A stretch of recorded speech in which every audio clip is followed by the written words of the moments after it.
continent of Africa has for long been referred to as the land of various opportunities.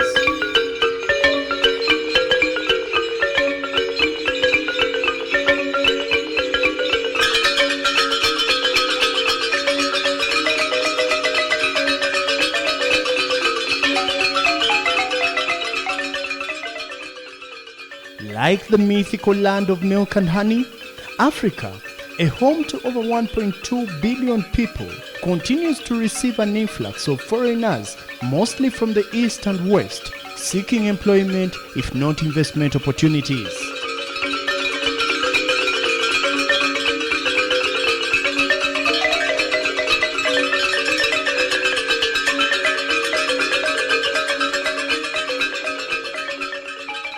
It is, however, a dilemma as to why various African youth risk their lives and dignity in search for opportunities elsewhere.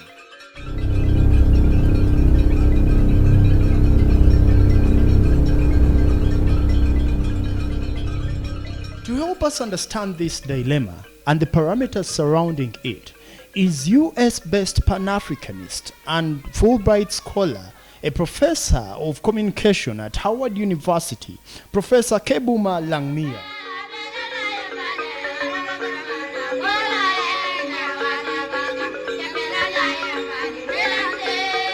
To start our interactions, Professor Langmia, a Ghanaian by descent, attempts to explain the origins of migrations out of Africa. It all started with the 1884 Berlin Conference, where foreigners from the West visited our country and introduced a different concept of life. That concept of life was living according to the ways of the white man.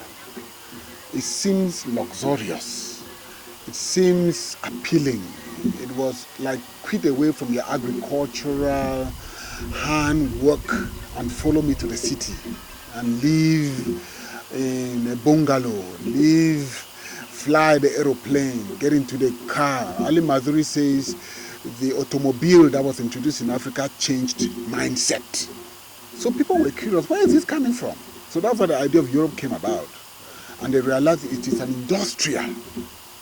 industrial civilization, unquote, whereby most of these things that are being imported into our country, whether it is automobile, whether it is furnitures that we use, whether it is tools, many basic tools that we use like bed or whatever thing, are coming from this part of the world. So people wanted to be curious to see this part of the world. So the first people that went there, this is about just immediately after independence in 1960, even though some people had been going there, but mass movement really increased after independence. Because independence failed people in Africa. Remember, like PLO says, there were coup d'etats. That follows after Africans took over from the colonialists. And because of coup d'etat, there was a lot of chaos. There were killings. There were insecurities. So people were looking for where there was peace, and peace was in Europe and America. So that's why they were going there. And it continues till today. Why? Because majority of the population of Africa, that is made up of youth, are unemployed. The leaders are not thinking about those that they have sponsored in secondary and tertiary institutions to give them employment. And since government had made it a duty that, look, we are the one that provide jobs in Africa, majority of the time, people were always looking at the government for employment. The private sector was being funded mostly by the Westerners. So it still boils down to the fact that you people seem to be living in heaven while we are living in hell. And that's why people are continuously looking up to today. You know about the mass immigration, people dying in the Mediterranean Sea and also in the Atlantic Ocean because of these things. So, and as I said, I'm speaking from a point of view of being an immigrant in a Western country. So that's the reason. Professor goes ahead to explain to us the reality of the world beyond Africa vis-a-vis what the young people on the African continent perceive it to be. The reality is that it is tough. Like any other thing, I realized from the very first time that I found myself in the Western world, that is not different from my home that I left, home being Africa, that you still have to struggle. You still have to work extremely hard. And there it's tough because you're working extremely hard. You don't have aunts, uncles, nieces, and cousins. You are by yourself.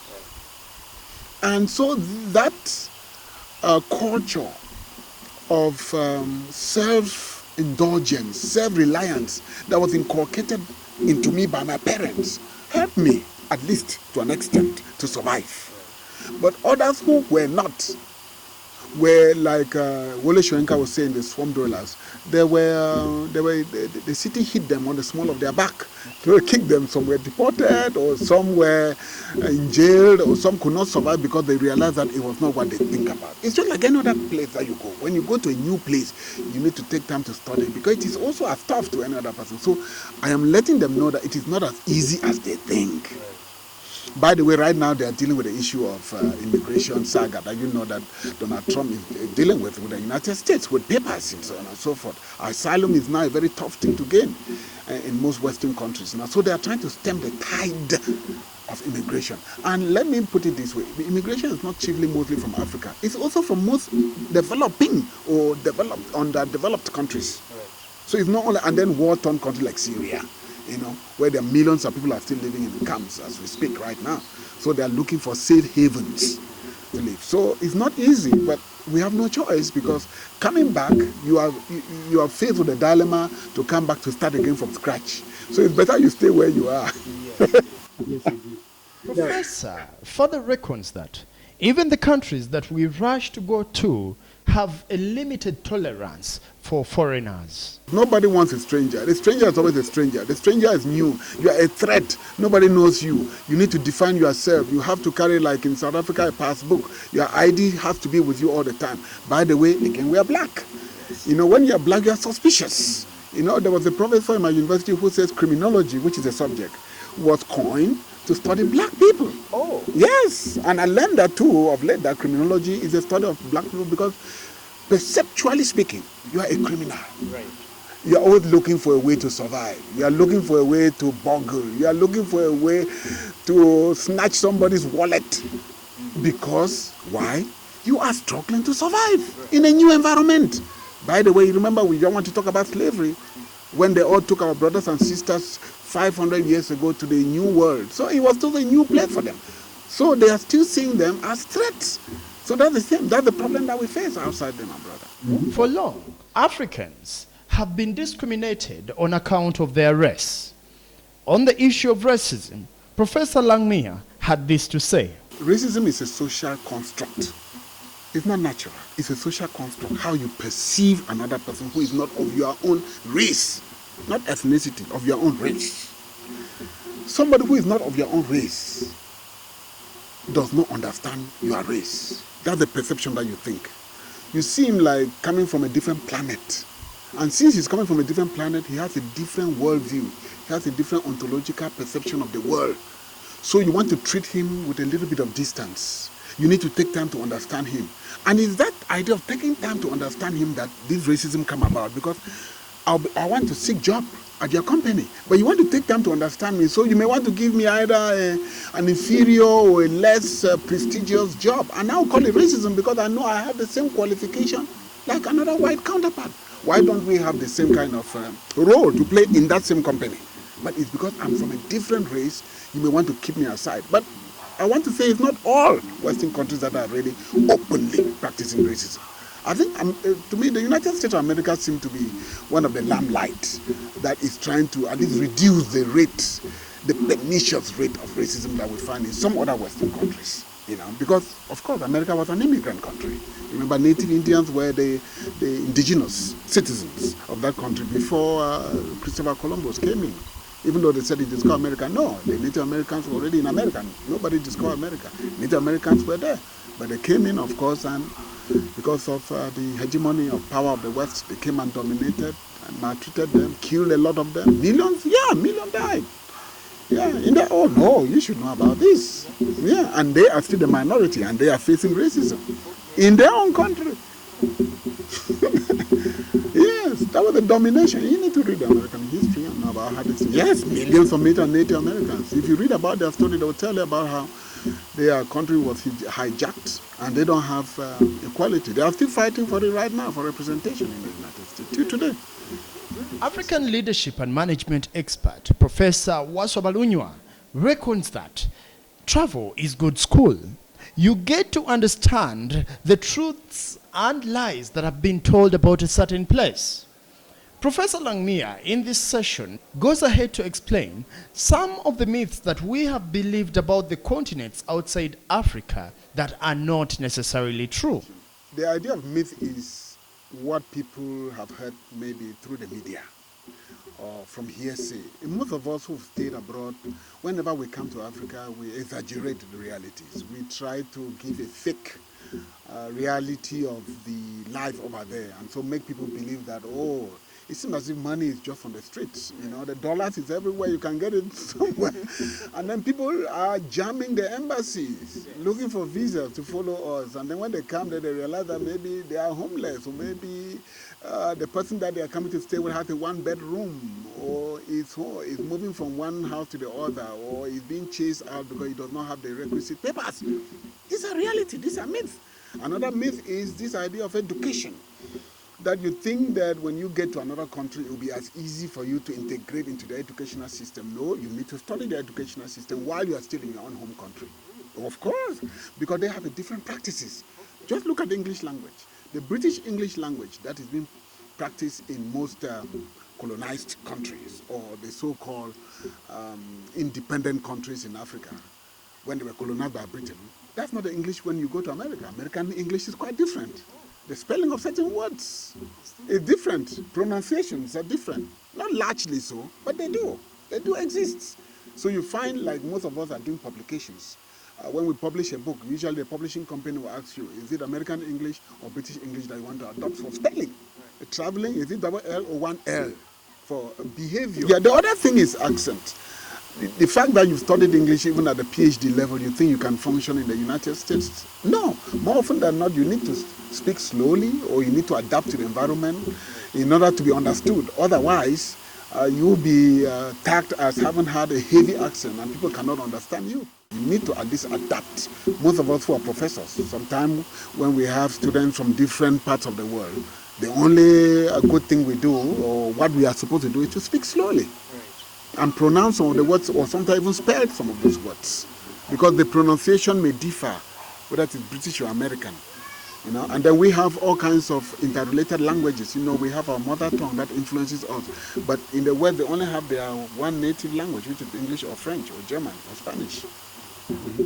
Now, under normal circumstances, many would attribute the migration out of Africa to the search for greater opportunities. Dramatically enough, a number of foreigners getting into the African continent claim to see those opportunities down here. Professor Langmia attempts to explain to us the difference between opportunity exploitation on the African continent and opportunity exploitation outside the African continent. What I have realized is that all the opportunities that are abroad are also here. Right. The problem here is that people have corrupted it. Okay. By corruption, I mean we don't follow the rules and regulations. The laws are written, the constitution is written, but we don't apply it. There is ethnocentrism, there is tribalism, there is kleptocracy, there is kakistocracy. Whereas in the United States, for instance, where I live, the law is the law. You understand? When you break the law, they don't care whether you're white or black, you must pay. Like when you speed, the speeding ticket, the camera will take a photograph of your car and everything about you will come out. So they'll send the ticket to your home. And if you don't pay, the police will come and tow your car away. Right.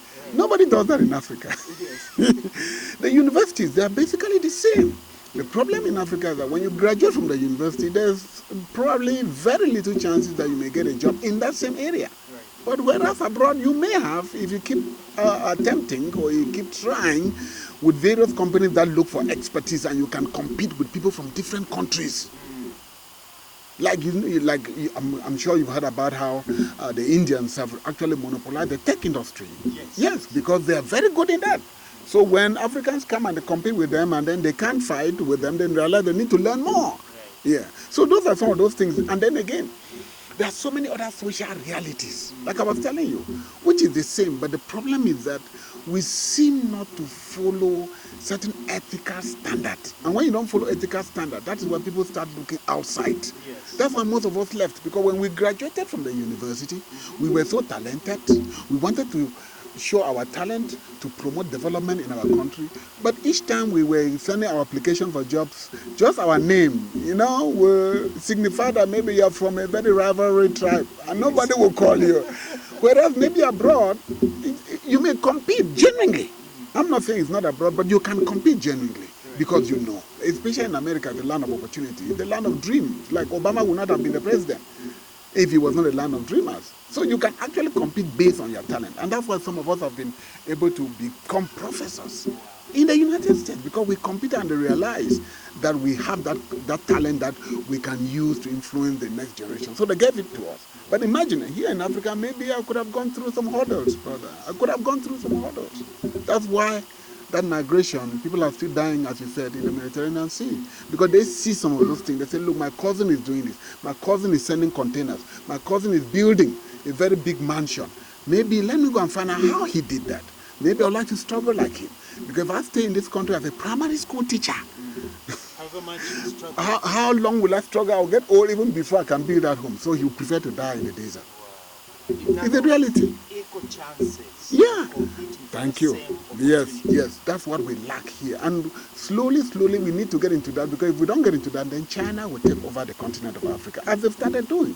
Because we've realized that our inter-African relationship is still very, very poor, in the sense that we don't value somebody who is coming from another African country to give him job, but we instead want to give a job to, we give contract to a Chinese, or we give a contract to an Indians or a Muzungu, as we say. But then somebody from Rwanda or Congo, from Nigeria or Algeria, we start looking for all kinds of weaknesses. So that's when the stranger will come in. So you remember when two cocks are fighting, or when two elephants are fighting, the grass suffers. And that's what is happening in Africa. And it will continue endlessly unless we decolonize our mind. As the communication expert he is, Professor Langmia goes ahead to explain to us the kind of communication and marketing genius it would take for people in Africa, especially the Africans themselves, to change their perception about this continent. You remember I started talking about decolonizing the mind. Right. The idea of decolonizing the mind is to change the way we think, change the way we used to do things. As a professor of communication, there are several aspects of communication that I do master. Okay. We use that aspect of communication in our interpersonal relationship as well as electronic communication in order to improve human relations, in order to get human resource to work effectively and efficiently. But if you want to practice that in Africa, the first thing is, who are you? That's always the question. Who are you? Where are you from? Why do I need to listen to him? You understand? You are a threat. Yes. Whereas abroad, no, they want to listen. What do you? But they Google your name and they hit enter. What have you published? You see, where have you spoken? What is your YouTube channel? Where's your website? What have you done? Can I try you? And then they try, they do analytics. After 1 year, they compare the result. If you're not producing, you are sacked. Because what you promise to deliver, you don't deliver. Whereas for us here, no, since I'm your cousin, since you are from my tribe, my brother, if I keep you, away, then I may not go home for Christmas. Yeah. Because my auntie will be asking, how can you do this to your brother? You know, how did you do this to your sister? Now you made he's now a prostitute somewhere and so on. You see, so we need to wrestle with this first. If we can wrestle with this to decolonize our mind, to think about the other, to think about the potential of another person, and just close our eyes and give something to somebody, not because of the tribe that he comes from, not because of the language he speaks, or the religion, but simply because he has that potential and that he can deliver. There is no, I don't see a difference why a Nigerian cannot rule Uganda. I don't see why a Ugandan cannot rule Zimbabwe. We are basically the same. The realities are the same. We all get hungry the same. Everybody gets hungry. You need food. Somebody from a different tribe does not get hungry and drink water and be satisfied. You get what I'm trying to say? Yes, sir. So what is all this? Oh, you are not from my tribe, you cannot rule my country. Oh, you did not do this. It's because of the politics of of killing each other, the policy of destroying another person, that is actually haunting us from developing our mind.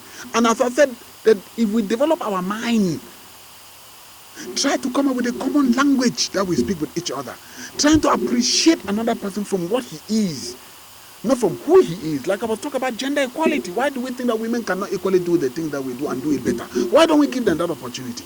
Simply because we are suspicious. Suspicious how? Let the person do it, then feel they say, okay, we gave you this chance, you fail. Now we are going to give it to another person. But we are still clouded with ethnicity, with tribalism, with the idea of hatred because somebody does not look like us or speak the same language like us, you see. Ali Mazrui was the one who was saying that Swahili should be the language of everyone. Yes. He was still pushing that. But some people would hate Swahili because of the history of the language, of the people who are speaking that language, who caused war, No, we should grow away from that. I am ready to carry out a movement for Swahili to be spoken by black people. All over, not only in Africa, but even in Brazil, in Argentina, in North America, in the Caribbeans. Let black people come together and have a common language for themselves. If Irish Americans are doing that, Italian Americans are doing that, Polish Americans are, why are we this? Why are we so divided? And now that we are more divided, we use by the foreigners' language. It means that our secret is all outside there. It means we cannot even plan without the other person's learning about our secret. So we cannot even come together, even with language, even with educational system. We're still using the colonial educational system, which takes away the reality in which we live in. How can you not educate somebody to know about his environment, to know about his history in his own country? Does that make sense, my brother? How do we study more of the Napoleonic Wars? How do we study French Revolution without knowing about what even happened here with Patrice Lumumba in Congo? Without knowing Thomas Sankara? Without knowing how the Arabs were the first people to practice slavery in Africa before even the white person, without even knowing that there was a university that started in Timbuktu in the 16th century with over 60,000 students, and people from Rome were coming to study in Timbuktu. Nobody thinks about that, or even about the Imhotep, the Egypt, the pyramids. No, they're not teaching that in school. They're not teaching that.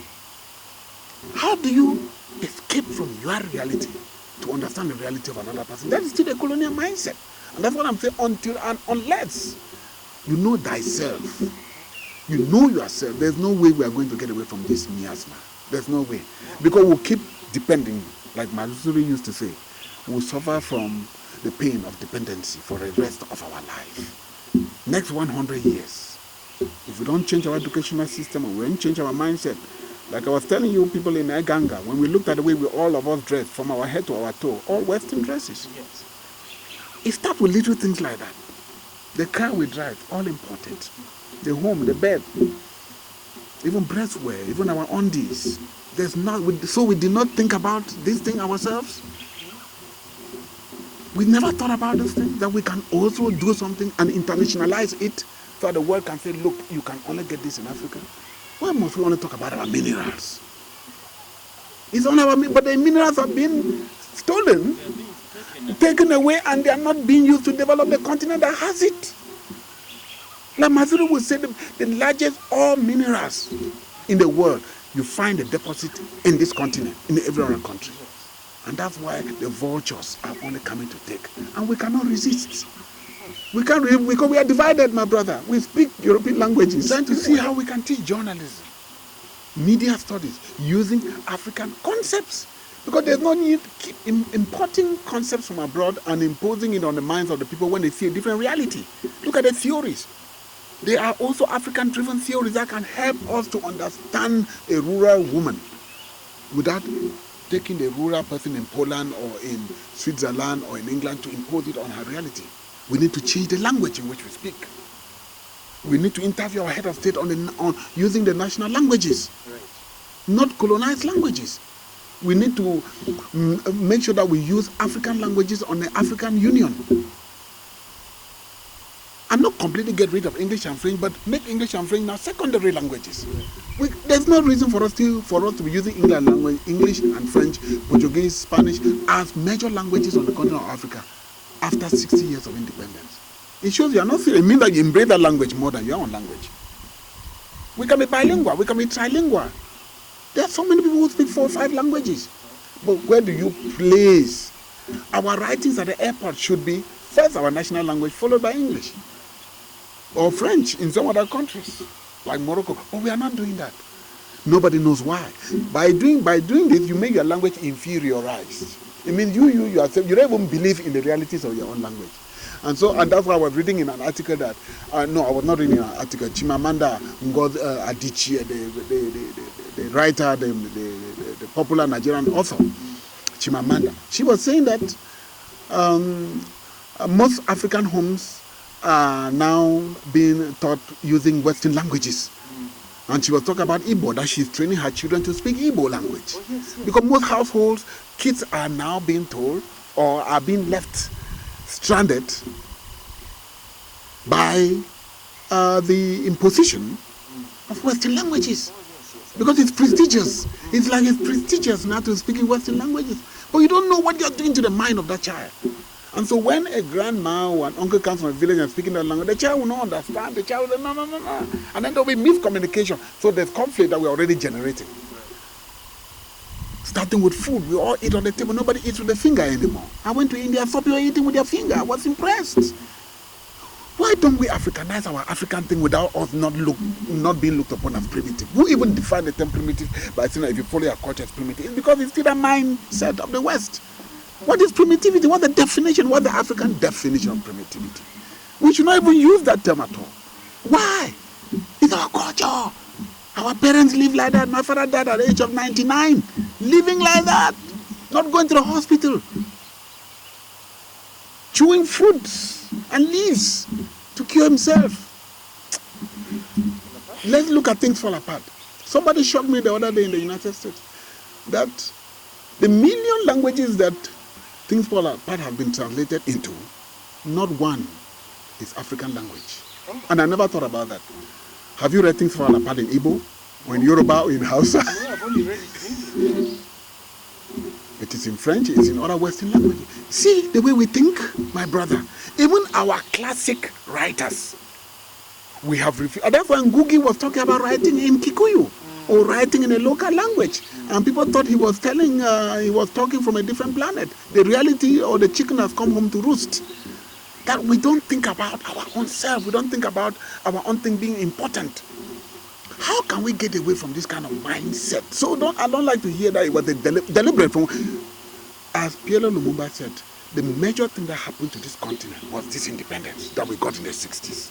It was a major reality. But look at what we've done to it. How many years? It's about getting to 50, 60 years since we got independent. Tell me one thing we've done to Africanize ourselves after the independence, to show to the rest of the world that we think, therefore we are. And so somebody can say, look, these people, you cannot joke with them. You need to come to the negotiating table with them. But Piolo says, no, we are waiters on the dining table in the international affairs.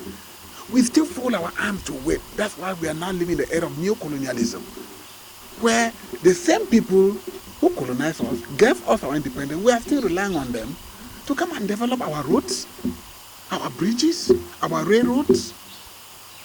When we produce engineers, medical doctors, our medical doctors are instead going back to Europe because they are poorly paid on the continent of Africa, and rightly so. Why should they be poorly paid? When the money is there and people are putting them in private pocket or in Swiss bank's account. That is our problem. That's why independence did not mean anything. We are not independent. We are not. How can we? To be independent means you can manage your affairs. You can also go and bargain in the international world and stand on the right foot like China is doing, or India is doing, or Iran is doing, or South Korea is doing, or Japan is doing. That's what it means by independence. Independent means that you're also in the stock market, you are dealing with this, your currency is not pegged to a European currency, it is your own, it has, because your economy is moving, your GDP is high. No, we're still importing food in Africa, where we have food, which we have food here, yet we still import water. We still import water. Look at the malls, look at the show. Do you still have imported when we have natural water, which we can do and import to the rest of the world? Why are we this way? Why have we not sat to think about what we are doing to ourselves? Why can we not sit and say, look, maybe just starting, and it's starting with our educational system. That let us teach our people to be proud of themselves. That black is beautiful. Like David Job used to say, Africa, my Africa. Africa of proud warriors. People like the Nelson Mandela, the Chinua Achebe that have all died, they are still weeping in their grave because we are still selling the continent. Ali Mazrui said, things fall apart, things are still falling apart even after the death of the author. Oh yes!